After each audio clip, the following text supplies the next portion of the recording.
So, it's a yes, no? Kung ano man tong tinatanong mo regarding sa iyong person, no? Merong ditong yes, no?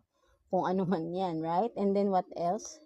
Go get some fresh air, no? So, yeah, sinasabi rito, no?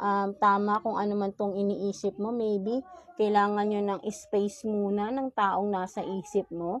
Maybe, masyado ng complicated kung ano man meron sa inyo ng tao na ito.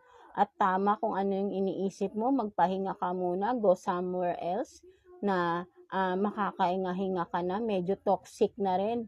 Maybe lagi kayo nagtatalo ng person na ito, right? No? So, sinasabi sa'yo, tama, magbakasyon ka muna. No, mga Capricorn natin. No? So, sinasabi sa'yo rito, right?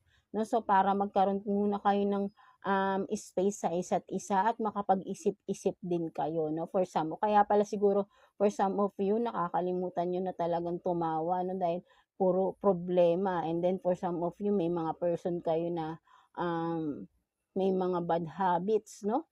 Something like that na sobrang nasaktan kayo. So, maybe for some of you, para din matuloy-tuloy yung mga pagbabago ninyo sa isa't isa, go get somewhere else, no? Go somewhere else, have some vacation alone, no? Have time for yourself muna, no? Have some space, no? Para hindi muna kayo magka-conflict ng tao na ito, right? Mga Capricorn natin, no? So, ayun yung nakikita natin dito. Para pares kayong mag-heal kung ano man itong mga pinagdadaanan ninyo sa buhay nyo ng person na nasa isip mo ngayon, no? Mga Capricorn natin, right? No? So, kuha pa tayo. Ano pa? Meron. Person on your mind, no? Capricorn. So, let's see.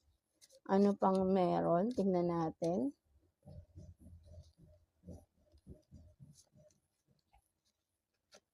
So, you have this Earth and then Mercury, no? So, for some of you, Capricorn, no, talagang sabihin natin, no, kailangan mo muna nyo talaga na magdistansya sa isa't isa ng taong nasa isip mo, no? Kasi sobrang complicated, sobrang toxic ng pagsasama nyo as of now, no? So, kailangan nyo muna talagang dumistansya sa isa't isa, no? Mga Capricorn natin. So, ayun yung nakikita ko rito, no? Kailangan nyo talaga ng magkalayo muna kayo, no?